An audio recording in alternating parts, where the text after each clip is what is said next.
मुंबई में सुबह के 2 बजे झमाझम बारिश हो रही थी। मानो एक लंबे उमस भरे दिन के बाद शहर को धो रही हो। एक बंद दुकान के छज्जे के नीचे सड़क की पीली रोशनी एक दिल दहला देने वाले दृश्य पर पड़ रही थी। एक दुबला पतला आदमी जिसकी शर्ट का रंग उड़ाई हो। मुंबई में सुबह के 2 बजे झमाझम बारिश हो रही थी चुका था। एक पतले से कार्डबोर्ड पर सिकुड़ कर बैठा था। उसके बगल में लगभग 6 साल की एक छोटी लड़की गहरी नींद में सो रही थी। वह बच्ची बहुत कमजोर थी। उसके गाल पिचके हुए थे और उसका सिर एक पुरानी जंग लगी साइकिल पर टिका हुआ था, जो उन बाप बेटी की एकमात्र संपत्ति थी। वह साइकिल उसका तकिया भी थी और एक पतली दीवार भी जो उसकी नींद की रक्षा कर रही थी। जब भी ठंडी हवा का झोंका आता, वह पिता एक फटे हुए कई जगह से सिले हुए रेनकोट को खींचकर अपनी बेटी को थोड़ी और गर्माहट देने की कोशिश करता। सड़क के दूसरी ओर से एक बाइक आई और रुक गई। बाइक चलाने वाले ने अपना फोन निकाला और बाप बेटी पर जूम किया। एक छोटा सा वीडियो जल्दी से रिकॉर्ड किया गया और एक छोटे लेकिन चुभने वाले कैप्शन के साथ सोशल मीडिया पर पोस्ट कर दिया गया। रात के 2 बजे मुंबई की बारिश। क्या कोई ऐसे सो सकता है? 1 घंटे से भी कम समय में वह छोटा सा वीडियो एक तूफान बन गया। हजारों शेयर, लाखों कमेंट्स, जिनमें गुस्सा और दया दोनों थी। हे भगवान, बच्ची को देखो, कितनी मासूम है। ये किसके पिता और बेटी हैं? इतनी गरीबी पता कहाँ का है ताकि लोग मदद के लिए पहुंच सकें?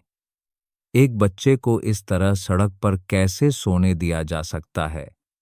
यह सोशल मीडिया का तूफान फैलता गया। सामान्य फोन स्क्रीन से आगे बढ़कर एक ऐसी जगह पहुंच गया जिसकी किसी ने कल्पना भी नहीं की थी।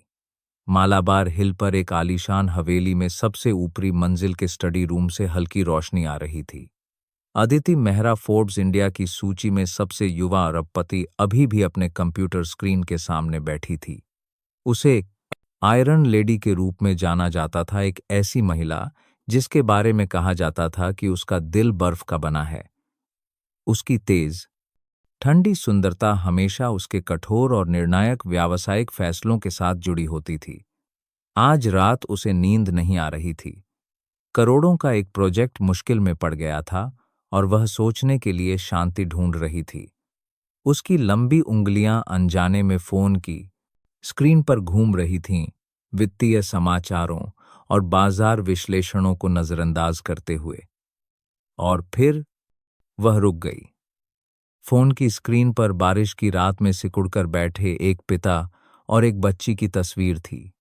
वीडियो में बारिश की आवाज खिड़की के बाहर हो रही असली बारिश की आवाज से मिल गई। कोई दुख भरा संगीत नहीं था, बस रात का भयानक सन्नाटा और बच्चे की धीमी सांसों की आवाज थी। अदिति ने बच्ची के मासूम चेहरे को ध्यान से देखा। उसके होंठ ठंड से थोड़े नीले पड़ गए थे और उसके छोटे हाथ ने अपने पिता की फटी हुई पैंट को कसकर पकड़ रखा था, मानो इस दुनिया में यही सबसे सुरक्षित जगह हो। उसने पिता को देखा, हालांकि उसे केवल उसकी कमजोर पीठ और थका हुआ चेहरा ही दिख रहा था।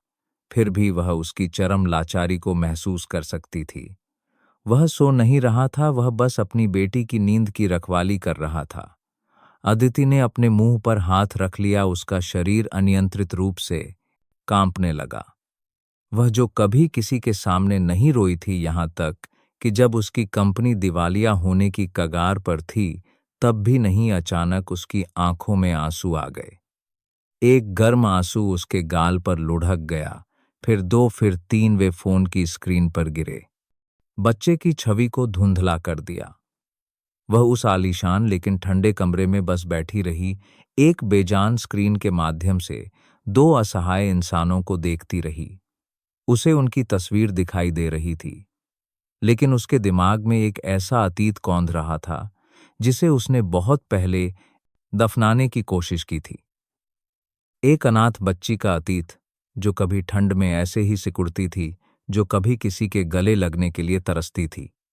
रिया, अदिति की निजी सहायक, जब कमरे में दाखिल हुई तो उसने लगभग अपनी सांस रोक ली। वह अदिति के लिए 5 साल से काम कर रही थी। उसने अपने बॉस को सबसे तनावपूर्ण वार्ताओं और सबसे चालाक विरोधियों का सामना करते देखा था, लेकिन उसने उसे कभी इस हाल में नहीं देखा था। अदिति अभी भी स्थिर बैठी थी, उसकी पीठ दरवाजे की ओर थी। उसके पतले कंधे हल्के से कांप रहे थे। रिया दूर खड़ी रही, जोर से सांस लेने की हिम्मत नहीं कर पा रही थी। उसने देखा कि उसकी बॉस ने जल्दी से अपने गालों पर कुछ पोंछा। मैम, बहुत देर हो चुकी है। क्या मैं आपके लिए एक कप अदरक की चाय बना दूं? रिया ने भारी चुप्पी को तोड़ने की कोशिश करते हुए धीरे से कहा। आदित्य मुड़ी नहीं। थोड़ी देर बाद उसने कहा, उसकी आवाज दबी हुई भावनाओं के कारण कर्कश हो गई थी। रिया, जी मैम। यह वीडियो देखो। अदिति ने अपनी कुर्सी घुमाई। उसकी आंखें लाल थीं। उसका सामान्य ठंडा कठोर भाव गायब हो गया था। उसकी जगह एक गहरी चोट थी, जिसे रिया ने पहले कभी नहीं देखा था। रिया चौंक गई। बिजनेस की दुनिया की बर्फ की रानी रो रही थी। यह शेयर बाजार के ढहने से भी ज्यादा अविश्वसनीय था। रिया ने अदिति के हाथ से फोन लिया। बाप बेटी का वीडियो अभी भी लूप में चल रहा था। उसे देखकर उसके दिल में भी एक दर्द उठा। बेचारे, सोशल मीडिया पर लोग उनकी मदद के लिए उन्हें ढूंढ रहे हैं। अदिति ने सिर हिलाया। उसकी आंखें कहीं शून्य में देख रही थीं। उसे सोशल मीडिया की परवाह नहीं थी। उसे आभासी दुनिया में दया के शब्दों की परवाह नहीं थी। वह जो देख रही थी, वह उससे कहीं ज्यादा गहरा था। कुछ मिनटों की चुप्पी के बाद रिया को लगा जैसे हवा जम गई हो। उसे समझ नहीं आ रहा था कि क्या करे, बस आदेश का इंतजार करती रही। अंत में अदिति ने एक गहरी सांस ली, जैसे आंसुओं को वापस अंदर खींचने की कोशिश कर रही हो। उसने एक छोटा लेकिन शक्तिशाली वाक्य कहा, जिसमें बहस की कोई गुंजाइश नहीं थी। इन बाप बेटी को मेरे लिए ढूंढो। रिया थोड़ी हैरान हुई। आप दान देना चाहती हैं?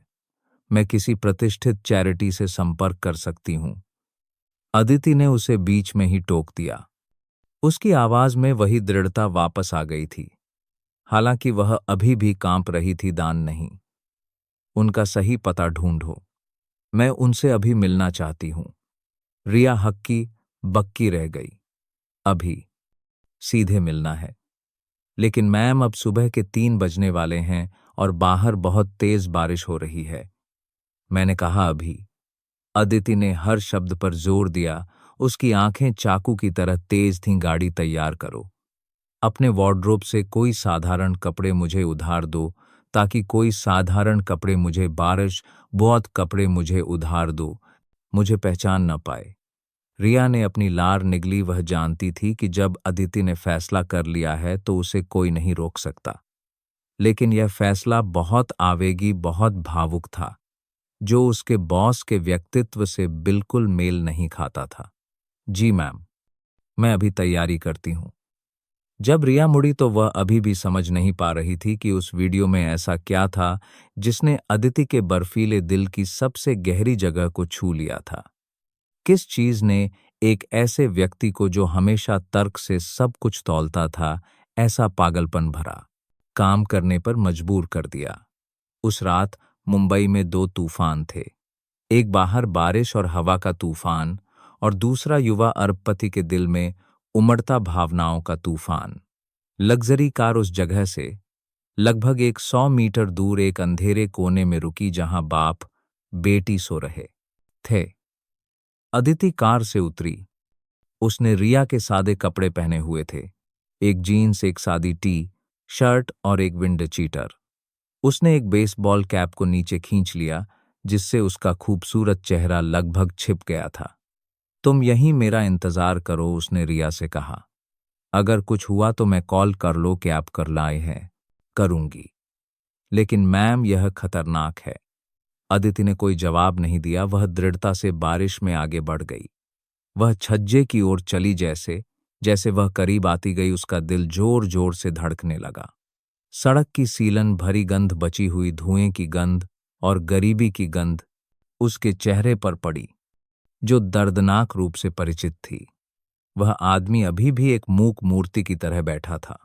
किसी के पास आने की आहट सुनकर वह चौंक गया और सहज रूप से अपनी बेटी को कसकर गले लगा लिया। उसकी आंखों में सतर्कता और बचाव का भाव था। आप आप किसे ढूंढ रही हैं? उसकी आवाज थकी हुई और कर्कश थी। अदिति रुक गई, एक सुरक्षित दूरी बनाए रखी।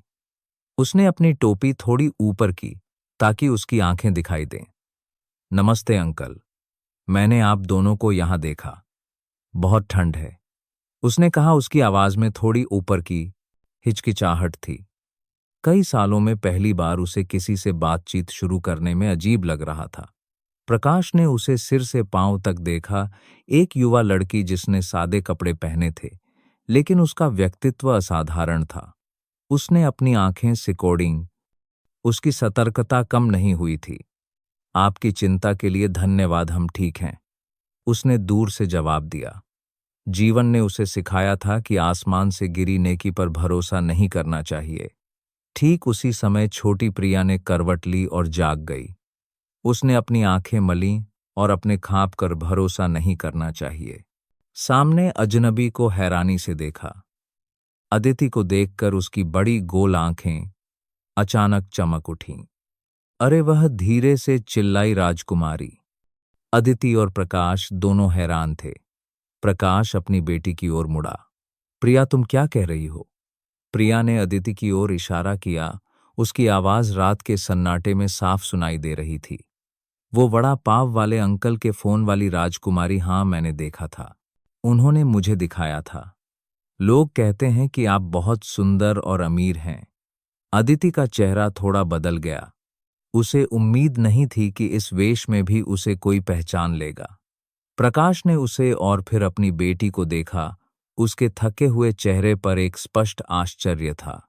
वह पहात कार्ड बालिदों में हकलाया, आप अदिति मेहरा हैं। अदिति ने एक लंबी सांस ली। वह प्रिया के बराबर बैठने के लिए नीचे झुकी और एक सौम्य मुस्कान देने की कोशिश की। नमस्ते, तुम्हारा नाम प्रिया है ना? प्रिया ने सिर हिलाया। अब वह शर्मा नहीं रही थी। हाँ, और आप राजकुमारी हैं, है ना? राजकुमारी यहाँ बारिश में क्या कर रही है? आपकी ड्रेस कहाँ है? बच्चे के मासूम सवाल ने अदिति के दिल में एक हल्की सी चुभन पैदा की। उसने सिर हिलाया। उसकी मुस्कान में थोड़ी कड़वाहट थी। मैं कोई राजकुमारी नहीं हूं, मैं बस एक साधारण इंसान हूं। उसने अपना हाथ बढ़ाया और प्रिया के नमी से चिपके बालों को धीरे से सहलाया। बहुत ठंड है, यहां सोने से तुम बीमार पड़ जाओगी। प्रकाश अब तक संभल चुका था। उसने अपनी बेटी को और करीब खींच लिया। उसकी आवाज में थोड़ी कठोरता थी। माफ कीजिए मैडम, बच्चे कुछ नहीं जानते। आपकी चिंता के लिए धन्यवाद, लेकिन हमें कुछ नहीं चाहिए, कृपया आप जाइए। उसके इनकार करने के रवैये ने अदिति को दुखी किया, लेकिन वह समझ गई। वह उठी और सीधे उस आदमी को देखा। मेरा कोई बुरा इरादा नहीं है अंकल। मुझे पता है, प्रकाश ने जवाब दिया कहीं और देखते हुए, लेकिन हमें इसकी आदत है। आपको परेशान करने के लिए माफी। यह एक विनम्र लेकिन दृढ़ विदाई थी।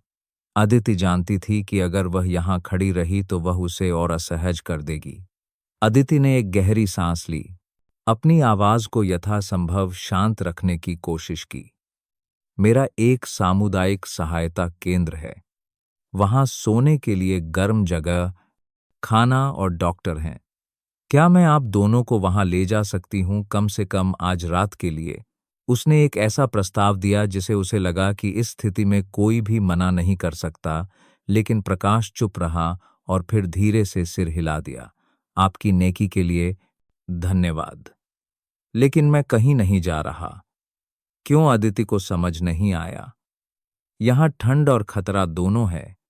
अगर आप अपने बारे में नहीं सोचते तो कम से कम बच्ची के बारे में तो सोचिए। प्रकाश ने सिर उठाया। उसकी आंखें पहली बार सीधे अदिति को देख रही थीं। एक ऐसी नजर जिसमें घायल आत्म सम्मान भरा था। उसी के बारे में सोचकर ही मैं नहीं जा रहा हूं। मैं नहीं चाहता कि मेरी बेटी दूसरों की दया पर जीना सीखे। मैं किसी से दया नहीं मांग रहा। उसके द्वारा कहा गया हर शब्द एक मजबूत दीवार की तरह था।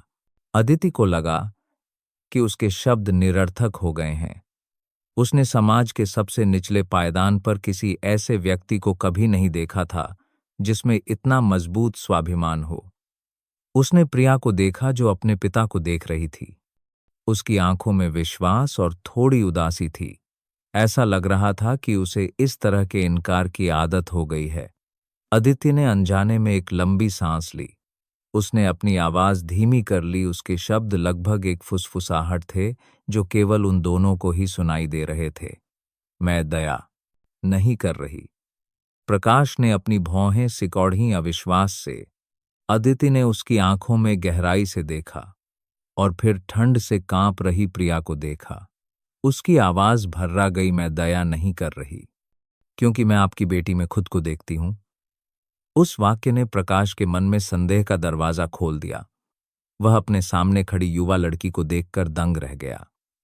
वह क्या कह रही थी? एक अरबपति जो प्रसिद्धि के शिखर पर है, खुद को सड़क के किनारे सोने वाले बच्चे की छवि में देख रही है। अदिति की लाल आंखों में जो ईमानदारी थी वह झूठी नहीं हो सकती थी। यह ऊपर से नीचे देखने वाली दया नहीं थी, बल्कि एक ऐसे व्यक्ति की सहानुभूति थी जो खुद इस दौर से गुजर चुका था। प्रिया ने शायद कुछ महसूस किया। उसने धीरे से अपने पिता की शर्ट खींची। पापा, मुझे ठंड लग रही है। उसकी बात ने प्रकाश के बचाव की आखिरी दीवार को भी तोड़ दिया। उसने अपनी बेटी को देखा और फिर अदिति को। एक आदमी का स्वाभिमान और एक पिता का प्यार उसके दिल में संघर्ष कर रहे थे। अदिति ने आगे कहा, उसकी आवाज में विनती थी, सिर्फ आज रात के लिए कृपया यह मान लीजिए कि आप मेरी मदद कर रहे हैं।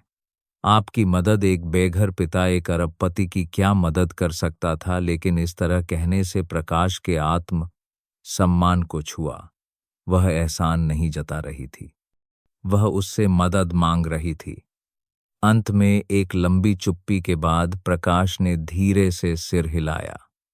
एक सिर हिलाना जो ठंड और अपनी बेटी के भविष्य के सामने अपनी हार की भारी स्वीकृति थी। धन्यवाद। केवल 2 शब्द, लेकिन अदिति के लिए वे किसी भी $1,000,000 के अनुबंध से अधिक कीमती थे।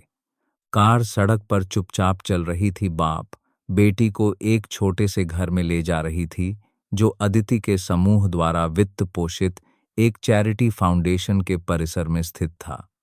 यह जगह शानदार नहीं थी, लेकिन साफ सुथरी और आरामदायक थी। प्रिया नहाने और एक कटोरी गर्म दलिया खाने के बाद नरम बिस्तर पर सो गई। वह बहुत गहरी नींद में सो रही थी। उसका चेहरा शांत था। अब कोई डर या सिकुड़न नहीं थी। अदिति और प्रकाश छोटे से लिविंग रूम में आमने सामने बैठे थे। प्रकाश ने केंद्र के कर्मचारियों द्वारा तैयार किए गए साफ कपड़े पहने थे। वह कम थका हुआ लग रहा था, लेकिन उसकी आंखों में उदासी अभी भी थी। एक बार फिर धन्यवाद, प्रकाश ने चुप्पी तोड़ते हुए पहले कहा। अदिति ने सिर हिलाया। आप इतनी औपचारिकता न करें, आपका नाम प्रकाश है ना? उसने सिर हिलाया। प्रकाश शर्मा। और आप अदिति मेहरा हैं। मुझे पता है, प्रकाश ने धीरे से कहा। मेरी बेटी ने गलत नहीं कहा। आप वास्तव में एक बड़ी हस्ती हैं। अदिति उदासी से मुस्कुराई। यह सिर्फ एक नाम है अंकल। आप दोनों इस हाल में कैसे पहुंचे? अगर आप बताना नहीं चाहते तो कोई बात नहीं। प्रकाश ने खिड़की से बाहर देखा, जहां रात का अंधेरा धीरे धीरे छोट रहा था। उसने एक गहरी सांस ली, जैसे अपने दिल का सारा बोझ निकाल रहा हो। इसमें छिपाने जैसा कुछ नहीं है। मैं पहले एक यूनिवर्सिटी में लेक्चरर था। अदिति हैरान थी। यह उसके बात करने के तरीके और व्यक्तित्व की व्याख्या करता था। एक यूनिवर्सिटी लेक्चरर। मेरी पत्नी की 5 साल पहले एक सड़क दुर्घटना में मृत्यु हो गई। उसने एक सपाट लेकिन दर्द भरी आवाज में बताना जारी रखा। दोषी भाग गया और उसके परिवार ने भी अपराध से बचने के लिए पैसे का इस्तेमाल किया। मैंने उसके लिए न्याय पाने के लिए केस लड़ने की कोशिश की, अपना घर बेच दिया, लेकिन अंत में मैंने सब कुछ खो दिया। नौकरी, पैसा और विश्वास। वह रुका, एक घूंट चाय पी। उसके बाद मैंने पढ़ाना छोड़ दिया। मेरे पास मंच पर खड़े होने की कोई मानसिक शक्ति नहीं बची थी। मैं अपनी बेटी को मुंबई ले आया और दिन गुजारने के लिए हर तरह के काम किए, मजदूरी से लेकर कबाड़ उठाने तक। जिंदगी बस ऐसे ही चलती रही। तो प्रिया का क्या? अदिति ने रुंधे गले से पूछा। क्या वह स्कूल नहीं जाती? प्रकाश ने सिर झुका लिया, उसकी आवाज टूट गई। वह स्कूल जाना चाहती है। वह बहुत होशियार है, मैडम। लेकिन एक बार कमरा बदलते समय मैंने उसका जन्म प्रमाण पत्र खो दिया। बिना दस्तावेजों के कोई भी स्कूल उसे दाखिला नहीं देता। मैंने हर जगह बहुत कोशिश की लेकिन कुछ नहीं कर सका। प्रकाश की कहानी अदिति के सीने पर हथौड़े की तरह लगी। एक पढ़ा लिखा पिता, जो एक त्रासदी के कारण सब कुछ खो चुका था, अपनी बेटी के साथ सड़क पर भटकने को मजबूर था। एक होशियार बच्ची जो स्कूल जाने के लिए तरस रही थी, लेकिन एक कागज के टुकड़े की वजह से उसे मना कर दिया गया। अदिति कहानी के बाद घंटों चुप बैठी रही। उसने कोई खोखली सांत्वना नहीं दी। वह बस चुपचाप उसके साथ उस बोझ को साझा करती रही। अंत में जब सुबह होने लगी तो उसने कहा। उसकी आवाज अब एक अरबपति की नहीं बल्कि एक गहरी सहानुभूति रखने वाली महिला की थी। प्रिया के कागजात की चिंता मत कीजिए, मैं देख लूंगी, वह तुरंत स्कूल जाएगी। प्रकाश ने सिर उठाया। उसकी आंखों में आंसू थे। उसे अपने कानों पर विश्वास नहीं हो रहा था। अदिति ने दृढ़ आंखों से कहना जारी रखा, और आप एक ज्ञानी व्यक्ति हैं। अगर आप फिर से शुरू करना चाहते हैं तो मेरे पास आपके लिए एक जगह है। यह कोई एहसान नहीं है, बल्कि एक नौकरी है। क्या आप चाहेंगे? प्रकाश ने उसे देखा। उसके होंठ कांप रहे थे। वह कुछ बोल नहीं पा रहा था। 5 साल की निराशा में डूबे रहने के बाद पहली बार उसने एक प्रकाश की किरण देखी, एक उज्जवल किरण जिसका नाम अदिति था। अदिति की व्यवस्था के अनुसार प्रकाश और उसकी बेटी को अस्थायी रूप से सपनों को पंख नामक चैरिटी फाउंडेशन के कर्मचारियों के क्वार्टर में एक छोटे से कमरे में स्थानांतरित कर दिया गया। उनका जीवन बदल गया था। उनके पास बारिश और धूप से बचाने के लिए एक छत थी, नियमित भोजन था। प्रिया को अदिति द्वारा अपने प्रभाव का उपयोग करके औपचारिकताएं पूरी करने के बाद अंततः स्कूल में दाखिला मिल गया। वह इतनी खुश थी कि हर रात अपनी नई स्कूल की किताबों को गले लगाकर सोती थी। लेकिन जीवन हमेशा गुलाबी नहीं होता। देखो, वो अरबपति की पाली हुई लड़की। प्रिया स्कूल के आंगन के एक कोने में दोपहर का भोजन कर रही थी जब कुछ बड़े बच्चे उसके पास आ गए। नेता लड़के ने अपने दोस्त को कोहनी मारी और हंसा। मेरी माँ कहती है कि उसका बाप एक भिखारी है जिसे उस अदिति मेहरा ने पाला है। शायद वह सुंदर है इसलिए उसे बड़ा करके अपनी छोटी पत्नी बनाएगी। हाँ हाँ। जहरीले शब्द प्रिया के कोमल दिल में सुई की तरह चुभ गए। उसने अपना सिर नीचे कर लिया। उसकी आंखों में आंसू भर आए। उसने अपने लंच बॉक्स को कसकर पकड़ लिया। नहीं, मेरे पापा भिखारी नहीं हैं। अदिति मैम एक अच्छी इंसान है। अच्छी इंसान है तो तुम्हारे बाप को डायरेक्टर क्यों नहीं बना देती? उस चैरिटी में एक मामूली कर्मचारी क्यों बना रखा है? तुम लोग बस दूसरों पर पलते हो। बच्चे जोर से हंसे और चले गए। प्रिया को अकेला छोड़ दिया। उसके आंसू चावल में मिल गए। यह बात मिसेज शर्मा तक पहुंची, जो एक युवा दयालु और समझदार शिक्षिका थीं। उन्होंने प्रिया को ढूंढा और धीरे से उसके बगल में बैठ गईं। प्रिया, क्या तुम मुझे बता सकती हो कि क्या हुआ? प्रिया ने सिसकते हुए सब कुछ बता दिया। मिसेज शर्मा ने बिना टोके सुना। जब वह रो चुकी तो उन्होंने उसके आंसू पोंछे। प्रिया, मिसेज शर्मा ने गर्मजोशी से कहा, इस दुनिया में कोई भी यह नहीं चुन सकता कि वह कहाँ पैदा होगा या उसके परिवार की परिस्थितियां क्या होंगी। इसमें शर्मिंदा होने की कोई बात नहीं है। लेकिन तुम यह चुन सकती हो कि तुम कैसे जियोगी। तुम मजबूत बनना चुन सकती हो, खूब पढ़ाई कर सकती हो ताकि भविष्य में अपने पिता की रक्षा कर सको और सबको साबित कर सको कि वे गलत थे। क्या तुम यह कर सकती हो? प्रिया ने ऊपर देखा, उसकी आंखें आंसुओं से भरी थीं, लेकिन उनमें एक दृढ़ संकल्प चमक रहा था। उसने दृढ़ता से सिर हिलाया। जी, मैं कर सकती हूँ। उस दिन से प्रिया पढ़ाई में जी जान से जुट गई। वह अपने परीक्षा परिणामों से सभी अपमानजनक शब्दों का जवाब देना चाहती थी। इस बीच प्रकाश ने फाउंडेशन में काम करना शुरू कर दिया। वह जरूरतमंद लोगों के मामलों के रिकॉर्ड को छांटने और व्यवस्थित करने का काम देखता था। एक शिक्षक के गुणों के साथ उसने बहुत सावधानी और व्यवस्थित तरीके से काम किया। हालांकि यह एक छोटा काम था, फिर भी उसने इसे पूरे सम्मान के साथ किया। लेकिन गपशप सिर्फ प्रिया को ही निशाना नहीं बनाती थी। उसे खुद भी क्वार्टर में अन्य कर्मचारियों की जासूसी भरी नजरों और पीठ पीछे की कानाफूसी का सामना करना पड़ता था। उसे देखो किस्मत खुल गई। सुना है अदिति मैम खुद कई बार उससे मिलने आई हैं, जरूर कोई चक्कर है। प्रकाश सब सुनता था, लेकिन चुप रहता था। वह जानता था कि वह सफाई नहीं दे सकता, वह केवल सिर झुकाकर काम कर सकता था। उम्मीद करता था कि समय सब कुछ बता देगा। वह अदिति का बहुत ठाणी था।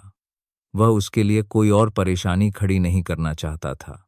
सपनों को पंख फाउंडेशन के लिए और धन जुटाने के लिए अदिति ने एक चैरिटी पार्टी का आयोजन किया, जिसमें व्यापार जगत के कई बड़े व्यवसायी और साझेदार आमंत्रित थे।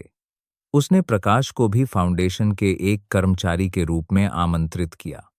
वह चाहती थी कि वह धीरे धीरे समाज में फिर से घुल मिल जाए और अपना खोया हुआ आत्मविश्वास वापस पाले।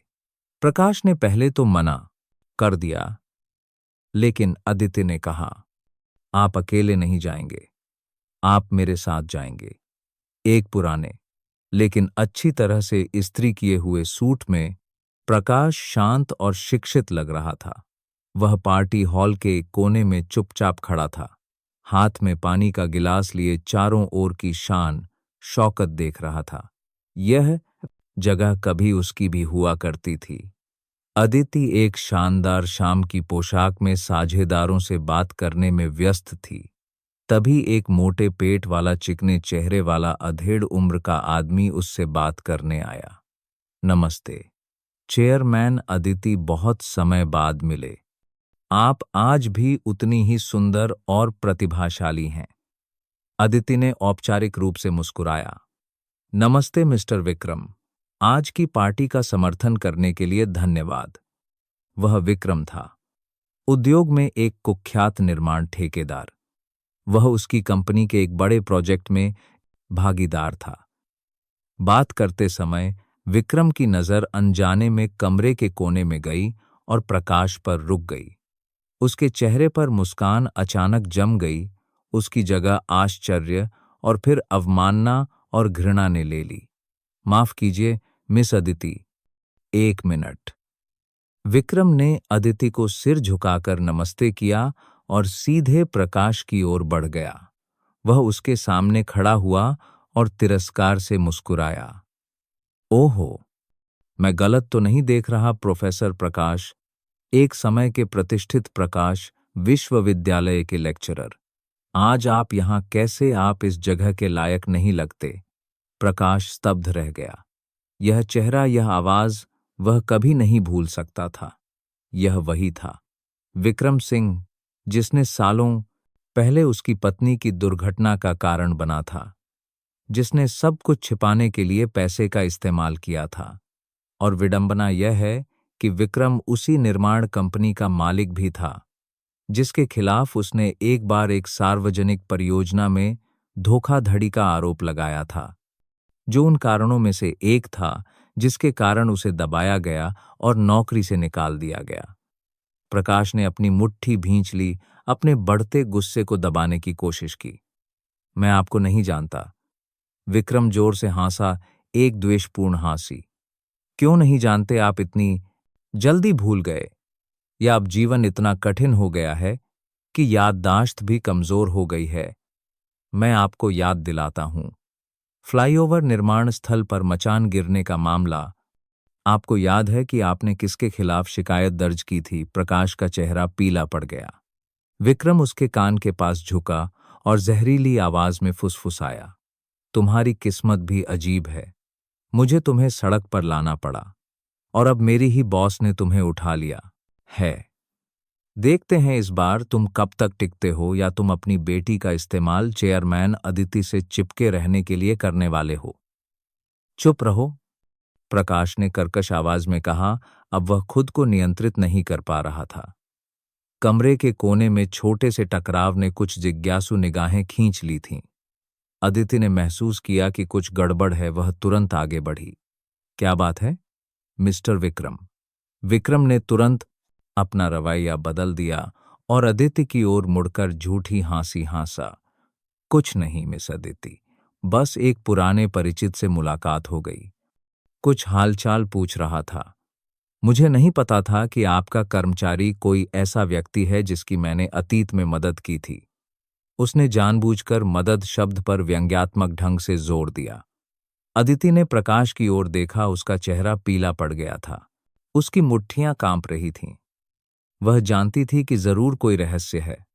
प्रकाश मेरे कर्मचारी हैं, उम्मीद है आप उनका सम्मान करेंगे, उसने ठंडी आवाज में कहा। विक्रम ने कंधे उचकाए। बेशक, चेयरमैन के आदमी का मैं कैसे सम्मान नहीं कर सकता। खैर, मैं आपसे इजाजत चाहता हूं, मैं कुछ दोस्तों से मिल लूं। वह चला गया, लेकिन जाने से पहले उसने प्रकाश को एक गहरी द्वेषपूर्ण नजर से देखा। जब वे अकेले रह गए तो अदिति ने चिंतित होकर पूछा, प्रकाश जी आप ठीक हैं? वह कौन था? प्रकाश ने सिर हिलाया शांत होने की कोशिश करते हुए। कुछ नहीं, बस एक पुराना परिचित था। वह अदिति को बताना नहीं चाहता था, उसे अतीत की उलझनों में नहीं खींचना चाहता था। लेकिन वह जानता था कि इस क्षण से असली तूफान शुरू हो गया है। पुराना दुश्मन सामने आ गया था और वह उसे और उसकी बेटी को कभी शांति से नहीं रहने देगा। उस पार्टी के बाद अदिति ने महसूस किया कि प्रकाश और भी शांत और दूर रहने लगा है। वह जानती थी कि विक्रम से मुलाकात ने उसके किसी पुराने घाव को फिर से कुरेद दिया है। उसने चैरिटी फाउंडेशन में अधिक समय बिताना शुरू कर दिया, कभी कभी बस उससे बात करने के लिए। शुरू में प्रकाश काफी सतर्क था, हमेशा एक कर्मचारी और बॉस के बीच की दूरी बनाए रखता था। लेकिन अदिति की ईमानदारी और धैर्य ने धीरे धीरे उस कवच को तोड़ दिया। वे किताबों, दर्शन और जीवन के आदर्शों के बारे में बात करते थे। अदिति उसकी विद्वता और गहराई से चकित थी। उसके साथ वह ठंडी अरबपति नहीं थी जिसे संख्याओं और दबाव से जूझना पड़ता था। वह बस अदिति थी, एक महिला जिसे एक समान आत्मा को सुनकर शांति मिलती थी। आप जानते हैं, बचपन से ही मैंने सोचा था कि खुशी बहुत सारे पैसे होने में है, अदिति ने एक बार कहा। उसकी आंखें दूर देख रही थीं ताकि कोई मुझे नीचा न देख सके, ताकि मैं अपनी मनचाही हर चीज खरीद सकूं। लेकिन जब मेरे पास सब कुछ आ गया तो मुझे खालीपन महसूस हुआ। प्रकाश चुपचाप सुनता रहा और फिर धीरे से बोला, पैसा एक घर खरीद सकता है, लेकिन एक घरौंदा नहीं। अदिति जी, आप अभी युवा हैं, आपका पूरा भविष्य है। दौलत को अपने लिए सोने का पिंजरा न बनने दें। इस तरह की बातचीत बढ़ती गई। वे फाउंडेशन की कैंटीन में सादा दोपहर का भोजन करते, साथ में समाचार देखते, और जब किसी नए जरूरतमंद मामले की खबर सुनते तो साथ में चिंतित होते। एक दोपहर जब वे दोनों फाउंडेशन की लाइब्रेरी में पुरानी किताबों को फिर से व्यवस्थित कर रहे थे, अदिति ने गलती से ऊंची शेल्फ पर हाथ बढ़ाया और उसका पैर फिसल गया। सहज रूप से प्रकाश ने उसे पकड़ने के लिए हाथ बढ़ाया और वह पूरी तरह से उसकी बाहों में गिर गई। उस पल समय जैसे रुक गया।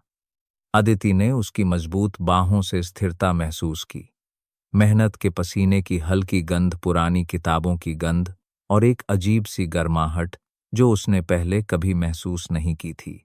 उसका दिल जोरों से धड़कने लगा। वह जल्दी से सीधी खड़ी हो गई। उसका चेहरा लाल हो गया। मैं माफी चाहती हूं। कोई बात नहीं, आप ठीक हैं। प्रकाश भी घबरा गया। उसने जल्दी से अपना हाथ वापस खींच लिया। दोनों चुप हो गए। माहौल अजीब हो गया। लेकिन उस पल से वे जानते थे कि कुछ बदल गया है। एक अदृश्य धागा जुड़ गया था।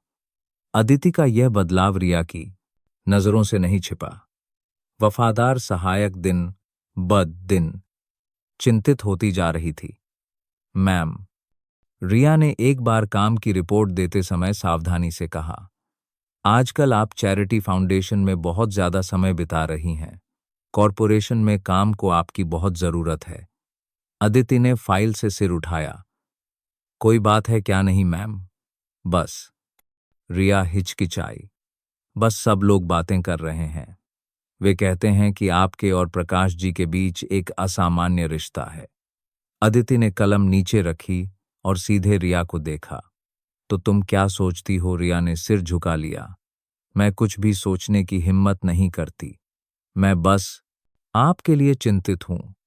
वह एक अच्छे इंसान हैं, लेकिन आप दोनों की परिस्थितियां बहुत अलग हैं। आप एक ऐसी चीज में उलझ रही हैं जिसमें आपको नहीं उलझना चाहिए। कौन सी चीज? असली भावनाएं। मैम, रिया ने सीधे कहा, हमारे जैसी दुनिया में असली भावनाएं एक विलासिता और एक खतरनाक चीज है। यह वह सब कुछ नष्ट कर सकती है जो आपने बनाया है। अदिति चुप हो गई। रिया के शब्द उस पर ठंडे पानी की तरह पड़े। वह जानती थी कि रिया सही कह रही है। वह कौन थी और प्रकाश कौन था? यह भावना अगर होती तो एक कम बेमेल चीज होती। दुनिया के लिए एक मजाक। यह न केवल उसे नुकसान पहुंचाएगी, बल्कि प्रकाश और उसकी बेटी को भी जनमत के तूफान के केंद्र में धकेल देगी। वह एक खतरनाक खेल खेल रही थी, जहां इनाम आत्मा की शांति थी और कीमत वह सब कुछ हो सकती थी जो उसके पास था। सच ज्यादा दिन नहीं छिपता। आंतरिक गपशप जल्द ही किसी ने जानबूझकर बाहर लीक कर दी। विक्रम, अदिति और प्रकाश के बीच बढ़ते रिश्ते के बारे में जानने के बाद अवसर नहीं चूका। उसने कुछ टैबलॉइड पत्रकारों को काम पर लगाया और सनसनीखेज सुर्खियों के साथ लेख प्रकाशित किए। शौक, अरबपति अदिति मेहरा एक बूढ़े बेघर आदमी के साथ रिश्ते में। आयरन लेडी की नेकी के पीछे का सच मनोरंजन के लिए गरीब आदमी को पाल रही है। अदिति मेहरा पर दोहरी जिंदगी जीने का शक, एक तरफ बिजनेस पार्टनर के साथ, दूसरी तरफ अपने कर्मचारी को पाल रही है। इन आयरन लेडी की नेकी के पीछे का सच मनोरंजन के लिए गरीब आदमी को पाल। लेखों के साथ अदिति और प्रकाश की चैरिटी फाउंडेशन के परिसर में अंतरंग बातचीत की चोरी छिपे ली गई तस्वीरें थीं, जिसने सोशल मीडिया पर भूचाल ला दिया। जनता जो कभी अदिति की प्रशंसा करती थी, अब 180 डिग्री घूम गई थी। विश्वास नहीं होता। यह भी बस एक अमीर औरत है जिसे प्यार की कमी है। बेचारा बूढ़ा आदमी, जरूर उसका इस्तेमाल किया जा रहा है। स्वाद तो अजीब है।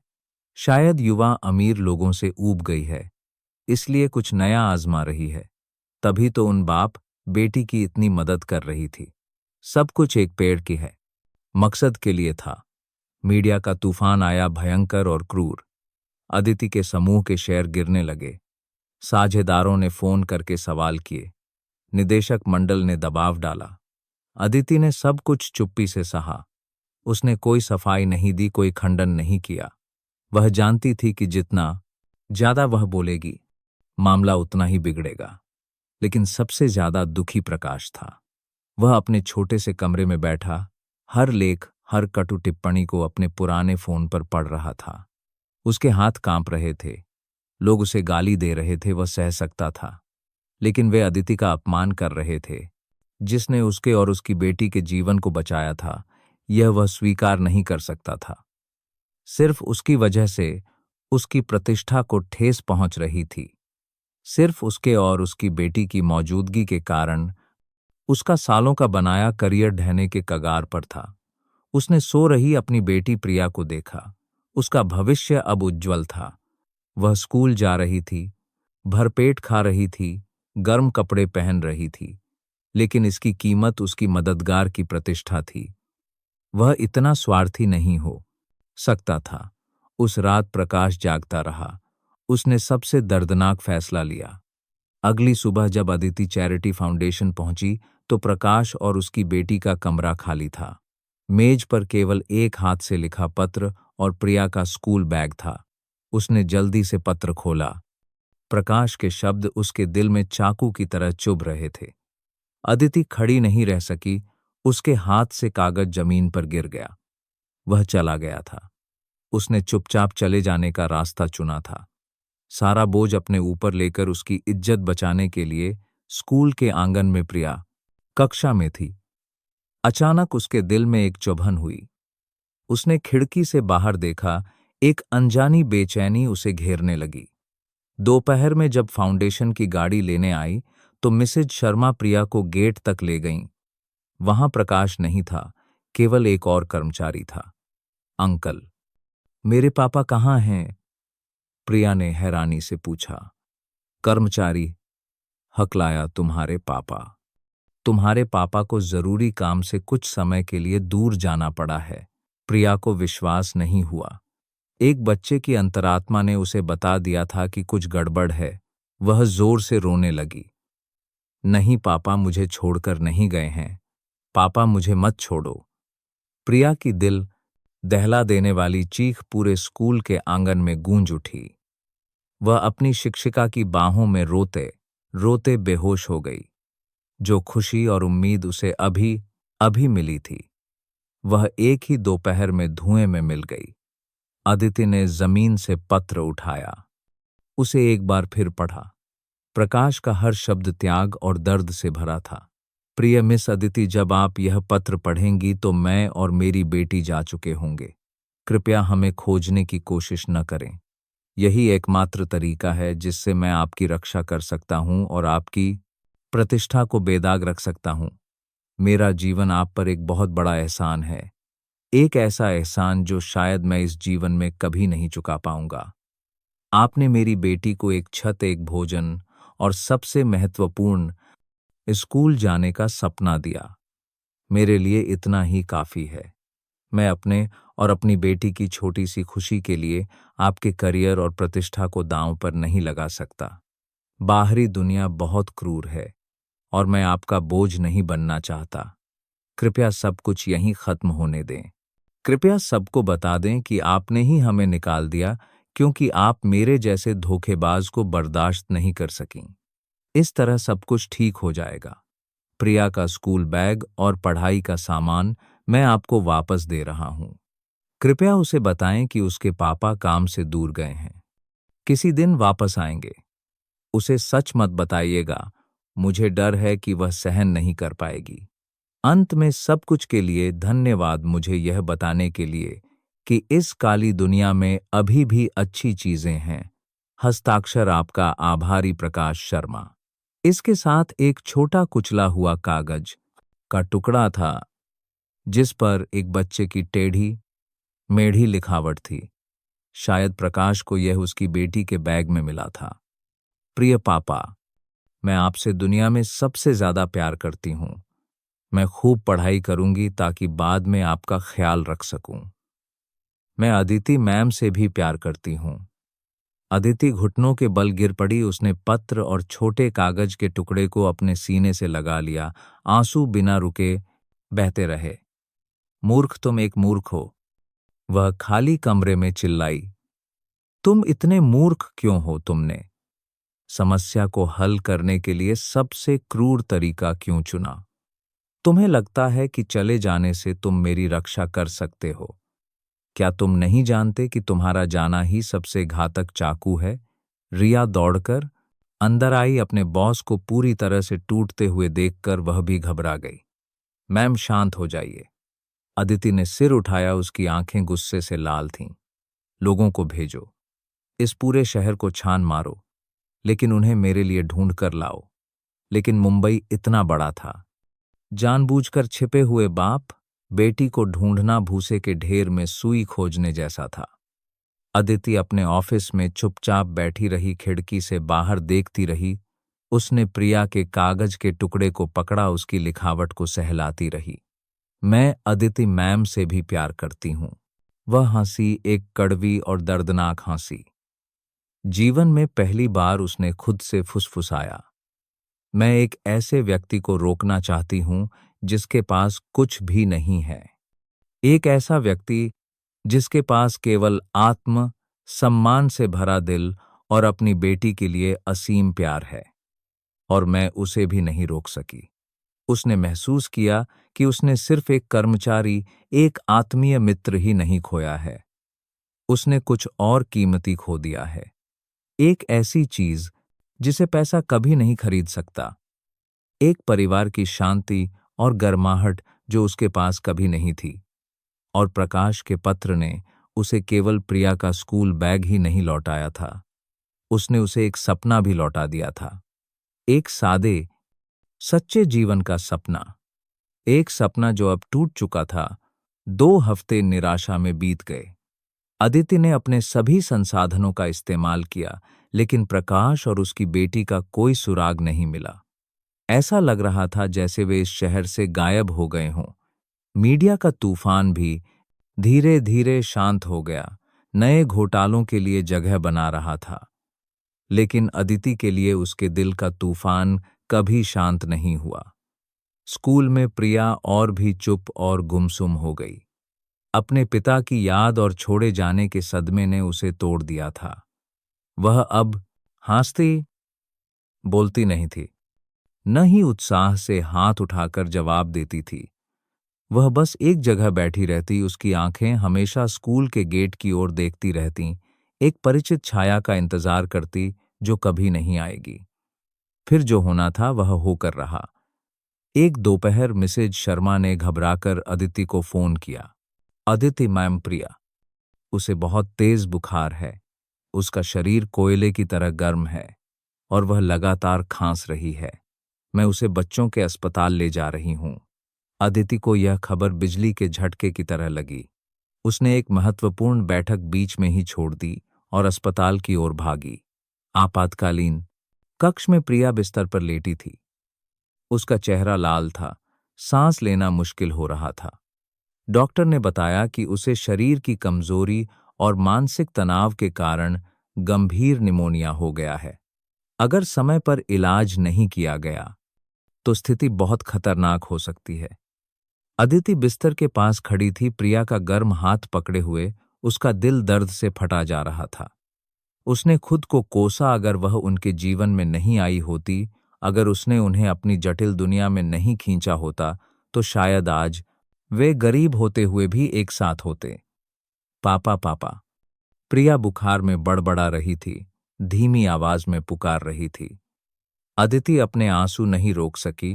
वह बच्ची के कान के पास झुकी और फुसफुसाया, मैं यहां हूं प्रिया, मैं तुम्हारे पापा को वापस लाऊंगी, मैं उन्हें जरूर ढूंढ लूंगी।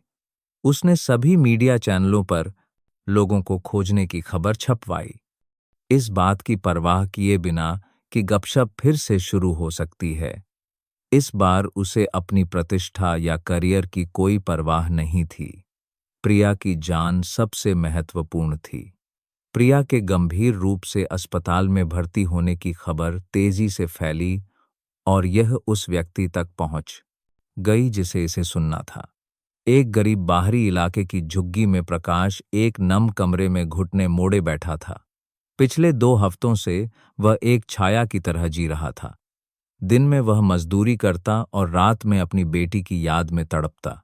उसने संपर्क करने की हिम्मत नहीं की, वापस जाने की हिम्मत नहीं की। उसे डर था कि वह फिर से अदिति के लिए मुसीबत लाएगा। उस शाम जब वह जल्दी से इंस्टेंट नूडल्स खा रहा था, उसने पड़ोस के पुराने टीवी पर एक खबर सुनी। प्रिया शर्मा, उस बेघर व्यक्ति की बेटी जिसने कभी सुर्खियां बटोरी थीं, वर्तमान में बच्चों के अस्पताल में गंभीर निमोनिया के कारण गंभीर स्थिति में है। टीवी पर प्रिया की अस्पताल के बिस्तर पर लेटी हुई तस्वीर भी दिखाई गई। प्रकाश के हाथ से नूडल्स का कटोरा जमीन पर गिरकर टूट गया। वह कमरे से बाहर भागा, रात में पागलों की तरह दौड़ता रहा। वह अब कुछ नहीं सोच पा रहा था। प्रतिष्ठा, आत्म सम्मान, शर्म, सब कुछ अप्रासंगिक हो गया था। उसकी बेटी को उसकी जरूरत थी। जब प्रकाश अस्पताल पहुंचा तो उसका शरीर कीचड़ से सना हुआ था, कपड़े फटे हुए थे। वह वार्ड में भागा, दरवाजा धकेलकर अंदर गया। प्रिया अभी भी बेहोश थी। प्रकाश बिस्तर के पास घुटनों के बल गिर पड़ा, अपनी बेटी के छोटे से शरीर को गले लगा लिया। उस आदमी के आंसू उसके थके हुए चेहरे पर बहने लगे। प्रिया, पापा यहाँ हैं। पापा तुम्हारे पास वापस आ गए हैं। वह सिसक रहा था। मुझे माफ कर दो, पापा ने तुम्हें नहीं छोड़ा। बस मुझे नहीं पता था कि मैं अब तुम्हारा पापा कहलाने के लायक हूं भी या नहीं। प्रकाश की सिसकी उसके गले में अटक गई। उसने अपनी बेटी को कसकर पकड़ लिया, जैसे कि अगर उसने हाथ छोड़ दिया तो वह उसे हमेशा के लिए खो देगा। कमरे के दरवाजे के बाहर खड़ी अदिति ने सब कुछ देखा था। वह चुपचाप दीवार से सटकर खड़ी हो गई, अपने मुंह पर हाथ रख लिया ताकि रोने की आवाज न निकले। उसकी आंखें लाल थीं। जिस आदमी को वह इतने समय से ढूंढ रही थी, वह वापस आ गया था। वह सबसे दयनीय हालत में लौटा था, लेकिन यह वह क्षण भी था जब वह सबसे महान था। अपनी बेटी के लिए उसने सभी बाधाओं, सभी स्वाभिमान को त्याग दिया था। उस पल अदिति जानती थी कि वह इस आदमी को फिर से नहीं खो सकती।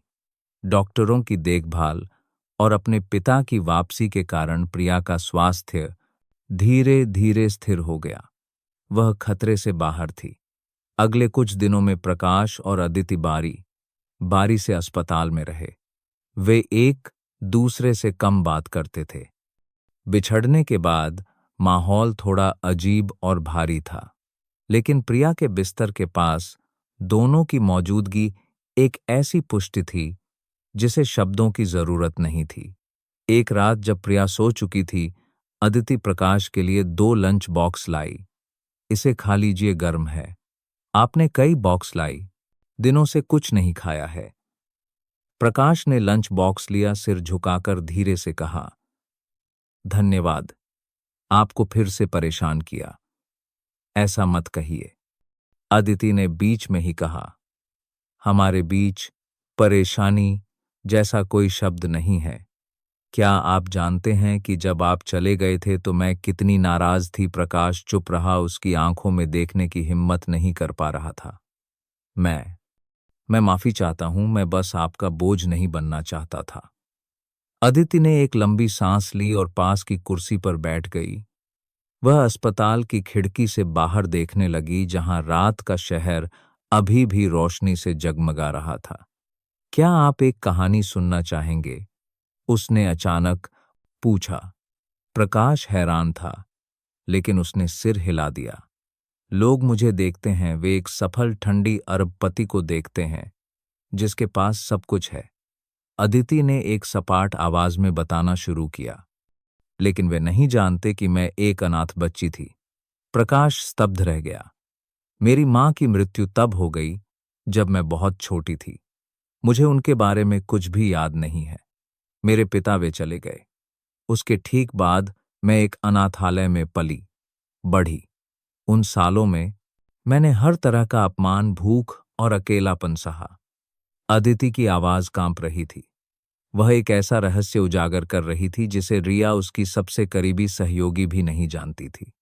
मैंने खुद से वादा किया कि मुझे मजबूत बनना होगा, खूब पढ़ाई करनी होगी, बहुत सारा पैसा कमाना होगा। केवल पैसा ही मेरी रक्षा कर सकता है। मैं पढ़ाई में डूब गई, एक के बाद एक छात्रवृत्ति जीती। मैंने खाली हाथ से स्नातक की पढ़ाई शुरू की, दिन रात काम किया और अंत में मैं सफल हो गई, जैसा कि आप अब देखते हैं। वह प्रकाश की ओर मुड़ी, उसकी आंखों में आंसू थे। मेरे पास सब कुछ है, लेकिन मेरे पास कभी परिवार नहीं था। मेरे पास कभी पिता नहीं थे। इसलिए जब मैंने आपको उस बारिश की रात प्रिया को गले लगाते देखा तो मैं टूट गई।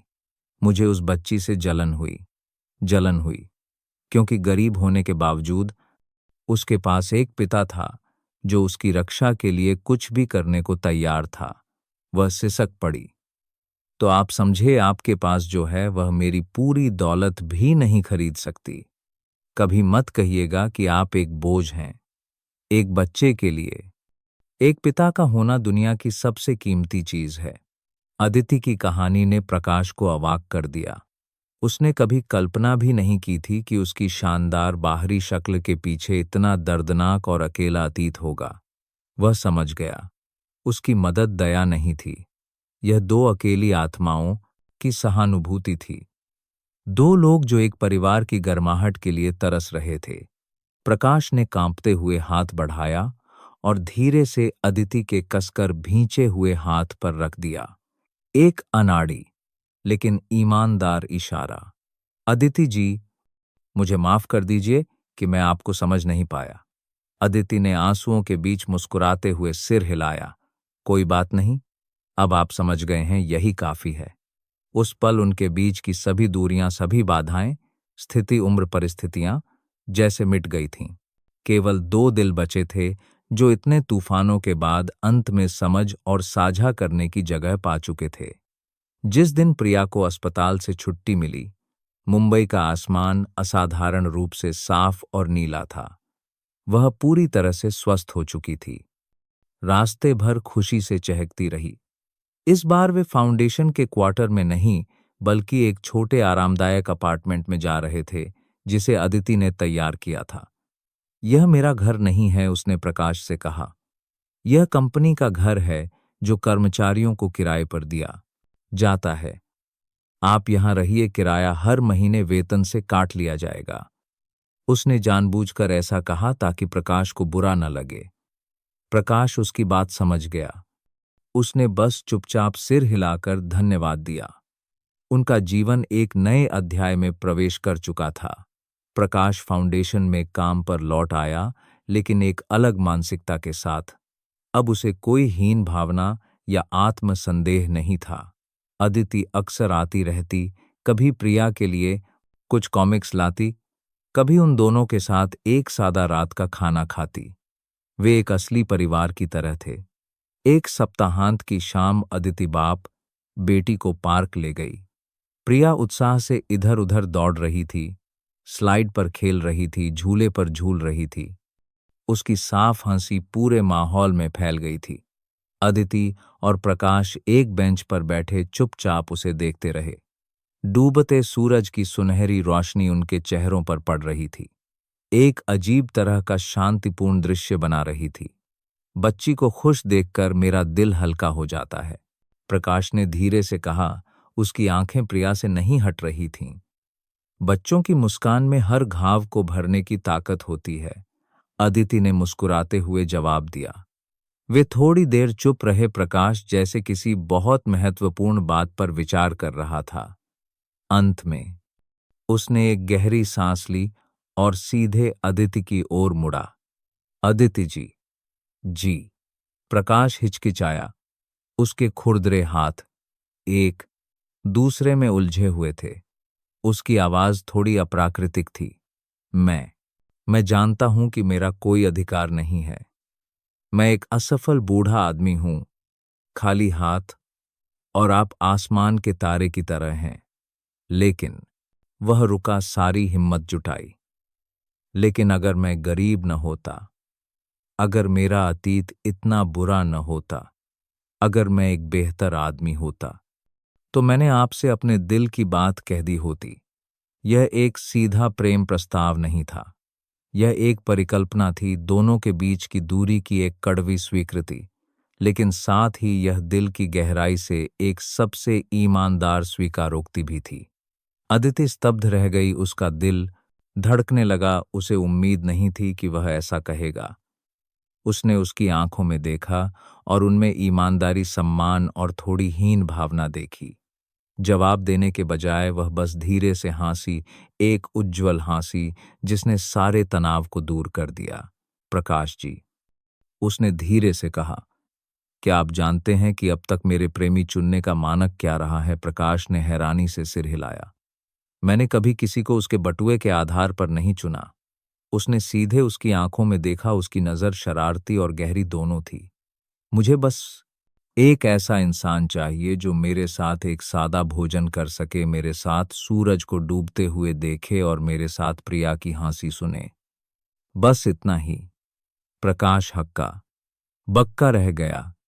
अदिति का जवाब एक हाँ से कहीं ज्यादा था। यह स्वीकृति थी, समझ थी और एक सूक्ष्म वादा था। ठीक उसी समय प्रिया दौड़कर आई, उसके हाथ में एक आइसक्रीम थी। पापा, अदिति मैम मेरे साथ आइसक्रीम खाइए। उसने मासूमियत से आइसक्रीम उन दोनों के बीच रख दी। अदिति और प्रकाश ने एक दूसरे को देखा और फिर दोनों हंस पड़े। उनकी हंसी प्रिया की हंसी के साथ मिलकर डूबते सूरज की रोशनी में गूंज उठी। उनके प्यार को किसी अलंकृत शब्दों की, किसी रोमांटिक प्रस्ताव की जरूरत नहीं थी। यह धीरे धीरे सांस की तरह स्वाभाविक रूप से आया, दर्द, सहानुभूति और एक बच्चे के लिए प्यार से पोषित हुआ। खुशी अभी शुरू ही हुई थी कि तूफान फिर से आ गया, इस बार और भी भयंकर और कपटी। विक्रम अदिति और प्रकाश को अलग करने में असफल होने के बाद उसने एक घातक चाल चलने का फैसला किया। वह यह स्वीकार नहीं कर सकता था कि जिस महिला की वह प्रशंसा करता था वह उसके पुराने दुश्मन के हाथ लग गई, एक असफल आदमी जिसे वह कभी तुच्छ समझता था। उसने एक बड़ी रकम खर्च की, लोगों को काम पर लगाया और एक नकली वीडियो क्लिप बनवाई। क्लिप में प्रकाश जैसी आवाज वाला एक व्यक्ति अपने शराबी दोस्तों के सामने डींगे हाँक रहा था कि उसने अरबपति अदिति मेहरा को फांसा लिया है और जल्द ही उसकी किस्मत बदलने वाली है। उसके पास एक पूरी संपत्ति होगी। यह क्लिप एक और झटके के साथ इंटरनेट पर जारी की गई। अदिति और प्रकाश के बीच एक निजी बातचीत की एक ऑडियो रिकॉर्डिंग लीक हो गई। अस्पताल में हुई बातचीत। जब अदिति ने अपने अनाथ अतीत के बारे में बताया तो रिकॉर्डिंग में उसकी आवाज कमजोर और कमजोर थी, जो उसके द्वारा बनाई गई आयरन लेडी की छवि के बिल्कुल विपरीत थी। जनता में विस्फोट हो गया। इस बार वे केवल गाली नहीं दे रहे थे, उन्हें धोखा महसूस हो रहा था।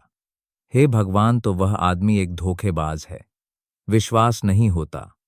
उसने किसी की अच्छाई और आदमी सूस दर्दनाक अतीत का फायदा उठाया।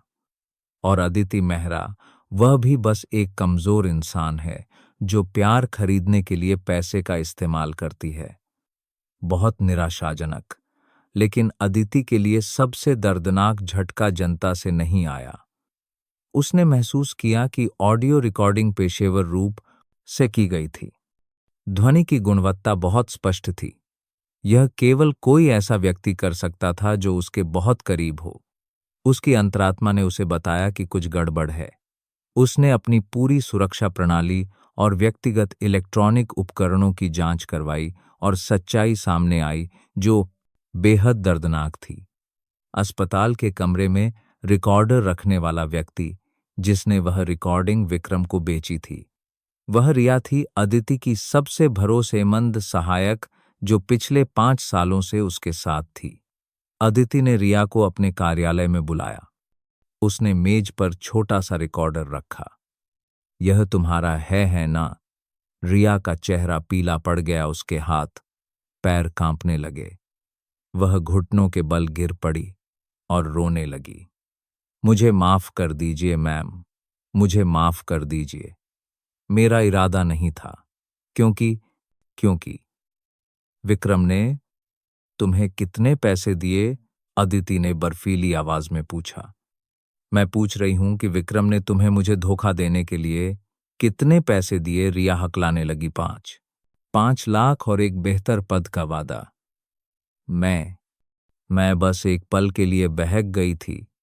गांव में मेरी माँ बहुत बीमार है, मुझे पैसे की जरूरत थी, कृपया मुझे माफ कर दीजिए। अदिति ने अपनी आंखें बंद कर लीं। वह गुस्सा नहीं थी, चिल्ला नहीं रही थी। उसे बस एक गहरी थकान और खालीपन महसूस हो रहा था। दुश्मन द्वारा नुकसान पहुंचाया जाना एक बात थी, लेकिन अपने सबसे भरोसेमंद व्यक्ति द्वारा पीठ में छुरा घोंपा जाना दूसरी बात थी। तुम जाओ, अदिति ने आंखें खोले बिना कहा, इससे पहले कि मैं पुलिस को बुलाऊं। वह पैसा लो और मेरी जिंदगी से गायब हो जाओ। रिया रोते हुए कमरे से बाहर निकल गई। जब दरवाजा बंद हुआ तो अदिति ने अपनी आंखें खोलीं। आलीशान कार्यालय अब एक बर्फीले तहखाने की तरह ठंडा था। उसे धोखा दिया गया था, सभी के द्वारा धोखा दिया गया था। इस बार वह केवल एक मीडिया संकट का सामना नहीं कर रही थी, वह इंसानियत में अपने विश्वास के टूटने का सामना कर रही थी। विक्रम के दोहरे हमले ने अदिति के समूह को एक घातक झटका दिया। शेयर की कीमतें बुरी तरह गिर गईं, इतिहास में सबसे निचले स्तर पर पहुंच गईं। निवेशक घबरा गए, शेयर बेचने लगे। बड़े साझेदारों ने घोटाले से जुड़े होने के डर से एक साथ अनुबंध रद्द कर दिए। निदेशक मंडल ने एक आपातकालीन बैठक बुलाई। बैठक कक्ष में माहौल तनावपूर्ण था। मिस अदिति, देखिए आपने क्या किया है, एक बड़े बुजुर्ग शेयरधारक ने मेज पर हाथ पटकते हुए कहा। सिर्फ एक बेकार आदमी के लिए आपने पूरे समूह को मौत के मुंह में धकेल दिया है। हम एक ऐसी चेयरमैन को स्वीकार नहीं कर सकते जो व्यक्तिगत प्रेम संबंधों को कंपनी के अस्तित्व को प्रभावित करने दे। यह गैर पेशेवर है। एक अन्य व्यक्ति ने कहा, हम आपसे इस्तीफे की मांग करते हैं। अंतिम प्रस्ताव ठंडा और निर्णायक था। अदिति चेयरमैन की कुर्सी पर चुपचाप बैठी रही। उसके चेहरे पर सामान्य तेज ठंडा भाव नहीं था। वह थकी हुई और मुरझाई हुई लग रही थी। उसने कोई विरोध नहीं किया, कोई बहस नहीं की। वह जानती थी कि इस स्थिति में कोई भी स्पष्टीकरण व्यर्थ है। वह हार चुकी थी। अगर आप सब यही चाहते हैं, उसने कर्कश आवाज में कहा, तो मैं सहमत हूं। वह उठकर जाने वाली थी, अपनी मेहनत और आंसुओं से बनाए गए सब कुछ को खोने के लिए तैयार थी। ठीक उसी समय बैठक कक्ष का दरवाजा खुला। प्रकाश अंदर आया। हर कोई हैरान होकर उस आदमी को देखने लगा जो सभी परेशानियों का केंद्र था। वह यहां आने की हिम्मत कैसे कर सकता है? प्रकाश ने तिरस्कारपूर्ण नजरों की परवाह नहीं की। वह सीधे अदिति के पास गया और पूरे नेतृत्व के सामने खड़ा हो गया। वह डरा हुआ या शर्मिंदा नहीं लग रहा था। इसके विपरीत उसकी आंखों में एक असाधारण दृढ़ता थी। आप सभी को परेशान करने के लिए माफी चाहता हूं, उसने एक गरिमापूर्ण और स्पष्ट आवाज में कहा। मैं प्रकाश शर्मा हूं, जिसे प्रेस धोखेबाज कह रहा है। वह थोड़ी देर रुका, बैठक कक्ष में हर व्यक्ति को सीधे देखा। मैं यहां खुद को सही साबित करने के लिए नहीं आया हूं, न ही मेरे पास आपके व्यवसाय में हस्तक्षेप करने का कोई अधिकार है। मैं यहां सिर्फ एक बात कहने आया हूं। वह अदिति की ओर मुड़ा, एक प्यार और सम्मान भरी नजर से। यह महिला, उसने कहा, उसकी आवाज पूरे बैठक कक्ष में गूंज उठी।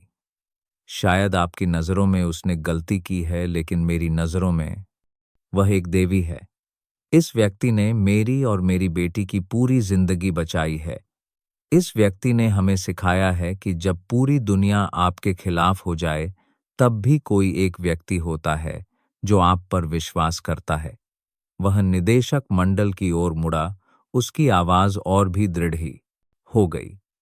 आप इनसे इनकी कुर्सी छीन सकते हैं, इनके शेयर छीन सकते हैं, लेकिन आप इनसे एक चीज कभी नहीं छीन सकते। वह है इनकी इंसानियत और दयालुता। यही सबसे कीमती संपत्ति है जो हर किसी के पास नहीं होती। यह कहकर उसने किसी की प्रतिक्रिया का इंतजार नहीं किया। उसने अदिति का हाथ पकड़ लिया। चलो चलते हैं। अदिति ने उस आदमी को देखा जो उसका हाथ कसकर पकड़े हुए था। उसके आंसू बह निकले। जिस पल उसने सब कुछ खो दिया था, वह फिर से प्रकट हुआ था। भीख मांगने के लिए नहीं, बल्कि उसके मानवीय मूल्य की पुष्टि करने के लिए। उसने सिर हिलाया और उसके साथ बैठक कक्ष से बाहर निकल गई, सभी की हैरानी के बीच। उसने शायद एक व्यापारिक साम्राज्य खो दिया था, लेकिन उसने कुछ और महत्वपूर्ण पाया था। एक ऐसा आदमी जो पूरी दुनिया के सामने उसकी रक्षा के लिए खड़ा होने को तैयार था। बैठक कक्ष से निकलकर अदिति और प्रकाश तेज धूप में चले, लेकिन उनके दिल अजीब तरह से शांत थे। पद खोकर, शक्ति खोकर अदिति को लगा जैसे उसने एक बहुत बड़ा बोझ उतार दिया हो। वह अब अरबपति अदिति मेहरा नहीं थी, वह बस अदिति थी। आपको डर नहीं लगा? उसने पूछा। उसका हाथ अभी भी उसके हाथ में था। प्रकाश धीरे से हंसा। डरता हूं कि मैं तुम्हारी और बेटी की रक्षा नहीं कर पाऊंगा। पहली बार उसने उसे तुम कहा, उन दो सरल शब्दों ने अदिति का दिल धड़का दिया। वह मुस्कुराई, इतने तूफानों के बाद एक सच्ची खुशी की मुस्कान। मेरे पास एक विचार है, उसने कहा। उसकी आंखें चमक उठीं। मुझे एक बड़े समूह की जरूरत नहीं है, मैं बस कुछ सार्थक करना चाहती हूं। कुछ महीने बाद जनता एक बार फिर उत्साहित थी, लेकिन इस बार यह कोई घोटाला नहीं था। अदिति ने अपने सारे शेयर बेचने के बाद बचे हुए पैसे से बेघर और जरूरतमंद बच्चों के लिए एक मुफ्त शिक्षा केंद्र स्थापित किया, जिसका नाम आशा किरण रखा। वह अब पत्रिकाओं में ब्रांडेड ड्रेस के साथ नहीं दिखती थी। इसके बजाय एक साधारण जीन्स और टी शर्ट पहने एक लड़की की तस्वीर थी, जो बच्चों के साथ किताबें पढ़ रही थी, उन्हें पढ़ा रही थी। और आशा किरण के मुख्य संचालक कोई और नहीं बल्कि पूर्व शिक्षक प्रकाश शर्मा थे। उन्होंने मंच पर खुद को फिर से पाया, ज्ञान और विश्वास उन बच्चों तक पहुंचाते हुए जिनकी परिस्थितियां उनकी बेटी जैसी थीं। प्रिया आशा किरण में एक बड़ी बहन बन गई। वह न केवल पढ़ाई में अच्छी थी, बल्कि अन्य छोटे बच्चों की मदद करने में भी बहुत उत्साही थी। उसे अपने पिता और अपनी अदिति मां पर गर्व था। अदिति के त्याग और प्रकाश के पुनरुत्थान की कहानी ने बहुत से लोगों को प्रेरित किया। जो लोग कभी उनकी आलोचना करते थे, वे अब उनकी प्रशंसा करने लगे। कुछ परोपकारी और छोटे व्यवसायी आशा किरण का समर्थन करने आने लगे। वे अरबपति अदिति मेहरा के नाम के कारण नहीं, बल्कि अदिति और प्रकाश द्वारा किए जा रहे काम की सच्ची अच्छाई और अर्थ के कारण योगदान दे रहे थे। एक दिन स्कूल ने उत्कृष्ट छात्रों के लिए एक सम्मान समारोह आयोजित किया। प्रिया पूरे ग्रेड में प्रथम स्थान प्राप्त करने के कारण पूरे स्कूल के सामने भाषण देने के लिए सम्मानित की गई। प्रकाश और अदिति माता पिता की पंक्ति में हाथ डाले बैठे थे, चुपचाप अपनी छोटी बेटी को मंच पर आत्मविश्वास से खड़े देखते हुए। मैं अपने पापा और अदिति माँ का सबसे गहरा आभार व्यक्त करना चाहती हूँ, प्रिया ने एक साफ और भावुक आवाज में कहा। पापा ने मुझे आत्म सम्मान और दृढ़ता सिखाई। अदिति माँ ने मुझे दयालुता सिखाई और मुझे बताया कि चमत्कार सच होते हैं। धन्यवाद पापा और माँ, मुझे एक परिवार, एक घर और इस जीवन से प्यार करने का विश्वास देने के लिए। पूरा हॉल तालियों से गूंज उठा। नीचे की पंक्ति में अदिति ने प्रकाश के कंधे पर सिर टिका दिया। खुशी के आंसू चुपचाप बह रहे थे। उन्होंने धन और प्रसिद्धि खो दी थी, लेकिन उन्होंने पूरी दुनिया पाली थी। आशा किरण में जीवन शांति से बीतता रहा। अदिति और प्रकाश का प्यार शोर, शराबे वाला या दिखावटी नहीं था। यह हर दिन की छोटी छोटी देखभाल की हरकतों में मौजूद था। जैसे जब प्रकाश उसे हल्की खांसी होने पर अदरक की चाय बना देता, जैसे जब वह चुपचाप उसके एकमात्र सूट को महत्वपूर्ण अवसरों पर पहनने के लिए इस्त्री कर देती।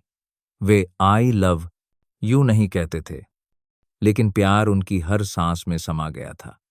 एक शाम जब आशा किरण के बच्चे सो चुके थे, अदिति और प्रकाश बरामदे में बैठे केंद्र के खर्चों का हिसाब देख रहे थे। प्रिया कमरे से बाहर आई, उसके चेहरे पर कुछ रहस्यमयी था। पापा, अदिति माँ, आप दोनों अपनी आंखें बंद कर लीजिए, मेरे पास कुछ बहुत अच्छा है। अदिति और प्रकाश ने एक दूसरे को देखकर मुस्कुराया और फिर बच्ची की बात मान ली। उन्होंने कुछ सरसराहट सुनी और फिर प्रिया के छोटे हाथ ने अदिति का हाथ खींचकर प्रकाश की हथेली में रख दिया। अब आप अपनी आंखें खोल सकते हैं। अदिति ने अपनी आंखें खोलीं। उसने देखा कि उसकी अनामिका उंगली में एक विशेष अंगूठी है। यह उन रंग बिरंगे रबर बैंड से अनाड़ीपन से बुनी गई थी जिन्हें वह अक्सर इस्तेमाल करती थी। वह हैरान होकर प्रकाश की ओर देखने लगी। वह भी उतना ही हैरान था। प्रिया एक बड़े की तरह कमर पर हाथ रखकर अपने पिता से बोली, पापा, मैंने टीवी पर देखा है कि लोग माँ को हीरे की अंगूठी से प्रपोज करते हैं। आपके पास हीरा नहीं है, लेकिन आपके पास अदिति माँ के बहुत सारे रबर बैंड हैं। मुझे लगता है कि अदिति माँ को यह अंगूठी ज्यादा पसंद आएगी। पापा, कुछ कहिए। उसने अपने पिता को हल्के से कोहनी मारी। उसके चेहरे पर बेसब्री थी। प्रकाश का चेहरा लाल हो गया। वह घबरा गया, सिर खुजलाने लगा। समझ नहीं पा रहा था कि क्या कहे। उसने अदिति के हाथ पर रंगीन अंगूठी को देखा और फिर उसकी चमकती आंखों में। वह कुछ नहीं कह सका। उसने बस उसका हाथ कसकर पकड़ लिया। उसकी आंखों में सारा प्यार, आभार और जीवन भर का वादा था। अदिति ने भी कुछ नहीं कहा। उसने रबर बैंड की अंगूठी को देखा और फिर उन दो लोगों को जिन्हें वह सबसे ज्यादा प्यार करती थी। उसके आंसू फिर से बह निकले, लेकिन इस बार यह पूर्ण खुशी के आंसू थे।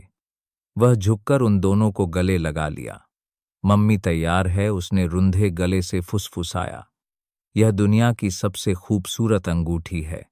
शांत रात में चांद की कोमल रोशनी के नीचे एक मौन प्रस्ताव हुआ।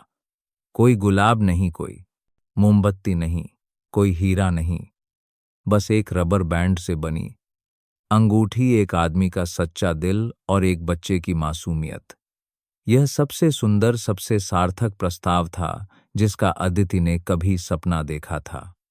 अदिति और प्रकाश की शादी आशा किरण के आंगन में ही हुई। कोई शानदार चर्च नहीं, कोई सैकड़ों मेहमान नहीं। मुख्य मेहमान अनाथ बच्चे, स्वयंसेवक मिसेज शर्मा और कुछ करीबी दोस्त थे जो उनके साथ तूफानों से गुजरे थे। अदिति ने लाखों की शानदार शादी की पोशाक नहीं पहनी थी। उसने एक साधारण सफेद पोशाक पहनी थी। उसके बाल बड़े करीने से जूड़े में बंधे थे। हल्का मेकअप था, लेकिन उसके चेहरे पर एक ऐसी खुशी थी जिसे छिपाया नहीं जा सकता था। प्रकाश ने अपना पुराना लेकिन इस्त्री किया हुआ सूट पहना था। वह दयालु और गरिमापूर्ण दोनों लग रहा था। कार्यक्रम का संचालन आशा किरण का सबसे शरारती लड़का कर रहा था। ब्राइड्समेड और ग्रूम्समैन प्रिया और उसकी एक करीबी दोस्त थीं। कोई हीरे की अंगूठी नहीं थी। उन्होंने एक दूसरे को चांदी की एक साधारण जोड़ी की अंगूठी पहनाई जो उन्होंने आशा किरण में काम करके बचाए गए पैसों से खरीदी थी। जब प्रतिज्ञा लेने के लिए कहा गया तो प्रकाश ने अदिति का हाथ पकड़ा। उसकी आवाज कांप रही थी लेकिन दृढ़ थी। मैं प्रकाश शर्मा तुम्हें एक अमीर जीवन का वादा नहीं कर सकता, लेकिन मैं वादा करता हूं कि अब से मैं अपनी बाकी की जिंदगी तुम्हारी और बेटी की रक्षा में लगा दूंगा और तुम्हारे साथ एक सच्चा परिवार बनाऊंगा। मैं तुमसे प्यार करता हूं। अदिति मुस्कुराई। उसके गालों पर आंसू बह रहे थे। मुझे अदिति एक महल नहीं चाहिए, मुझे बस एक घर चाहिए जिसमें तुम और बेटी हो। धन्यवाद मेरे जीवन में आने और मुझे यह बताने के लिए कि खुशी क्या होती है। आज से हम भौतिक रूप से अमीर नहीं हैं, लेकिन हम एक बहुत ही दयालु और प्यार भरा जीवन जिएंगे। उन्होंने बच्चों की तालियों और जयकारों के बीच एक दूसरे को एक हल्का सा चुंबन दिया। शादी की दावत में स्वयंसेवकों द्वारा पकाए गए व्यंजन थे। संगीत बच्चों द्वारा अभ्यास किए गए गीत थे। माहौल आरामदायक और हंसी से भरा था। उन्होंने साबित कर दिया था कि सच्ची खुशी को पूरी दुनिया को बताने की जरूरत नहीं होती। इसे बस उन लोगों की उपस्थिति की जरूरत होती है जिन्हें आप प्यार करते हैं। एक गर्मजोशी भरे माहौल में दिल से निकले वादों के साथ उस रात जब सब चले गए, छोटे परिवार के 3 सदस्य आंगन में पुराने झूले पर एक साथ बैठे। प्रिया बीच में बैठी, अपना सिर पापा और मम्मी के कंधे पर टिकाए हुए। पापा मम्मी, आज मैं बहुत खुश हूं, उसने फुसफुसाया। अब मेरे पास पापा और मम्मी दोनों हैं। अदिति और प्रकाश ने एक दूसरे को देखकर मुस्कुराया। उन्होंने एक दूसरे का हाथ और कसकर पकड़ लिया। तीनों की छाया जमीन पर एक दूसरे में मिलकर एक पूर्ण और शांतिपूर्ण परिवार की छवि बना रही थी। ऐसा लग रहा था कि तूफान बीत चुका है और खुशी उनके छोटे से परिवार पर मुस्कुराती रहेगी। लेकिन अतीत का अंधेरा अभी भी पीछा नहीं छोड़ रहा था। विक्रम अदिति द्वारा बाद में कुछ व्यापारिक सौदों में उखाड़ फेंके जाने के बाद जब उसने अपनी तेज बुद्धि का उपयोग करके पुराने भागीदारों को सलाह दी तो वह दिवालिया हो गया। उसकी कंपनी दिवालिया हो गई, परिवार बिखर गया, उसने सब कुछ खो दिया और उसके दिमाग में प्रकाश और अदिति के लिए नफरत चरम पर पहुंच गई। उसे लगा कि उन्होंने ही उससे सब कुछ छीन लिया है। एक दोपहर जब स्कूल की छुट्टी हुई, प्रिया अपने दोस्तों के साथ आशा किरण के पास वाले पार्क में खेल रही थी।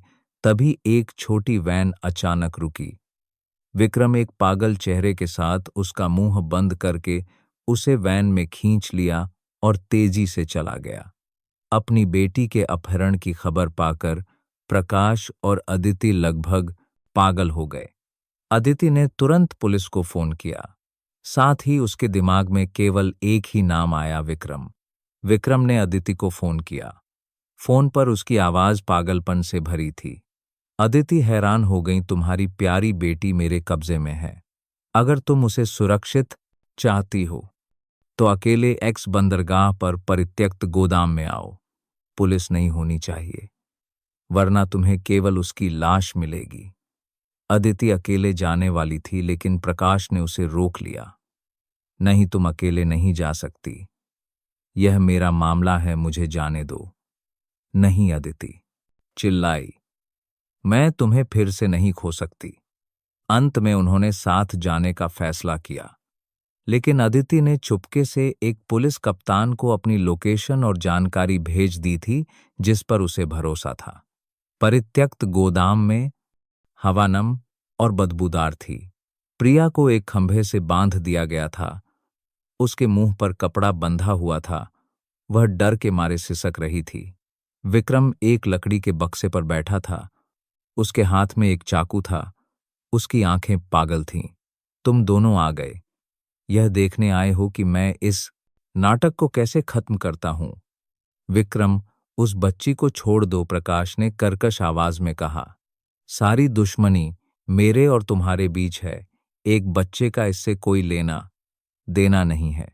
विक्रम पागलों की तरह हंसा, कोई लेना देना नहीं। इसी की वजह से, इस औरत की वजह से मैंने सब कुछ खो दिया। आज मैं तुम लोगों को दर्द का स्वाद चखाऊंगा। उसने चाकू प्रिया की गर्दन पर रख दिया। नहीं, अदिति चिल्लाई, तुम्हें जो चाहिए मैं दूंगी, जितना भी पैसा चाहिए ले लो। कृपया बच्ची को नुकसान मत पहुंचाओ। पैसा? विक्रम तिरस्कार से हंसा। मुझे अब पैसे नहीं चाहिए, मुझे बस इस कमीने की जान चाहिए। उसने चाकू प्रकाश की ओर किया। जब विक्रम का ध्यान भटका हुआ था, अदिति ने प्रकाश को इशारा किया। एक पल की चूक का फायदा उठाते हुए प्रकाश आगे बढ़ा और पूरी ताकत से विक्रम को धक्का दे दिया। अदिति जल्दी से प्रिया को खोलने के लिए दौड़ी। विक्रम गुस्से में चाकू लेकर प्रकाश की ओर अंधाधुंध वार करने लगा। हाथापाई में प्रकाश ने चाकू छीन लिया, लेकिन उसके कंधे में भी एक गहरा घाव हो गया। खून बहने लगा। ठीक उसी समय पुलिस अंदर आ गई। सब स्थिर रहो। विक्रम जानता था कि उसके पास भागने का कोई रास्ता नहीं है। वह पागलों की तरह प्रिया की ओर भागा, उसे फिर से बंधक बनाने की कोशिश करने लगा। एक सेकंड भी सोचे बिना प्रकाश ने अपनी बेटी को बचाने के लिए खुद को उसके सामने कर दिया। विक्रम का तेज चाकू सीधे उसकी पीठ में घुस गया। पापा, प्रिया और अदिति की चीख ने सन्नाटा चीर दिया। प्रकाश गिर पड़ा। विक्रम को पुलिस ने तुरंत काबू कर लिया। अदिति ने खून से लथपथ प्रकाश को गले लगा लिया। प्रकाश, प्रकाश, मुझे डराओ मत, उठो। प्रकाश ने उसे देखकर धीरे से कहा, अदिति, बेटी का ख्याल रखना। और फिर वह बेहोश हो गया। घबराहट में अदिति ने एक अंतिम काम करने का फैसला किया। उसने पूरी सच्चाई सार्वजनिक कर दी। विक्रम द्वारा प्रकाश की पत्नी की दुर्घटना करने पैसे का उपयोग करके अपराध से बचने से लेकर उसके द्वारा क्लिप बनवाने और उसे बदनाम करने के लिए रिया को रिश्वत देने तक, उसने वे सभी सबूत प्रदान किए जो उसने चुपचाप एकत्र किए थे। पूरा समाज हिल गया। इस बार सच्चाई सामने आ गई थी। अंधेरे को अंततः कीमत चुकानी पड़ी। विक्रम को कई अपराधों के लिए आजीवन कारावास की सजा सुनाई गई। न्याय भले ही देर से मिला, लेकिन अंततः मिला। प्रकाश ऑपरेशन के बाद सौभाग्य से बच गया, लेकिन हाथापाई के दौरान सिर में गंभीर चोट लगने के कारण उसे अस्थायी रूप से याददाश्त खो गई। उसे याद नहीं था कि अदिति कौन है, नहीं यह कि प्रिया उसकी बेटी है। उसे बस इतना याद था कि वह एक शिक्षक है। त्रासदी एक बार फिर उस छोटे से परिवार पर आ पड़ी थी जिसे अभी अभी जोड़ा गया था। अदिति दर्द में थी, लेकिन वह टूटी नहीं। वह आशा किरण का संचालन करने के साथ साथ बाप बेटी की देखभाल भी करती थी। हर दिन वह धैर्यपूर्वक प्रकाश को उनकी कहानियां सुनाती, उसे तस्वीरें दिखाती। प्रिया भी अक्सर उसके पास बैठकर उसे स्कूल की बातें सुनाती। प्रकाश बस चुपचाप सुनता, उसकी आंखें अजनबी थीं। कभी कभी वह उसे और बच्ची को देखता, एक परिचित एहसास गुजरता, लेकिन वह उसे पकड़ नहीं पाता। एक साल बाद शहर के थिएटर में एक युवा प्रतिभा पुरस्कार समारोह भव्यता से आयोजित किया गया। प्रिया स्वच्छ ऊर्जा पर एक विज्ञान परियोजना के साथ शानदार ढंग से प्रथम पुरस्कार जीती। वह बड़ी मंच पर चमकदार रोशनी में खड़ी थी, हाथ में क्रिस्टल ट्रॉफी लिए हुए। उसका पुरकी लिए हाथ। भाषण लंबा नहीं था, लेकिन उसने पूरे हॉल को भावुक कर दिया। मैं अपने पापा और मम्मी को धन्यवाद देना चाहती हूँ। मेरे पापा, भले ही उन्हें याद नहीं है कि मैं कौन हूँ, फिर भी हर दिन धैर्यपूर्वक मुझे पढ़ाते हैं। मेरी माँ, सबसे मजबूत महिला जिसे मैंने कभी जाना है, ने मुझे सिखाया कि प्यार हर घाव को भर सकता है। मैं आज यहाँ अपने माता पिता की वजह से खड़ी हूँ, जिन्होंने मुझे इस जीवन से प्यार करना सिखाया, चाहे वह हमारे साथ कैसा भी व्यवहार करे। दर्शकों की पंक्ति में अदिति ने प्रकाश का हाथ कसकर पकड़ रखा था। वह रो रही थी।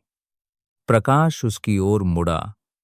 उसके आंसू बहते देखकर उसने घबराकर अपना रूमाल निकाला और उसके आंसू पोंछे। आप रोइए मत, उसने कहा। उसकी आवाज अभी भी दूर थी। ऊपर वह बच्ची बहुत होशियार है।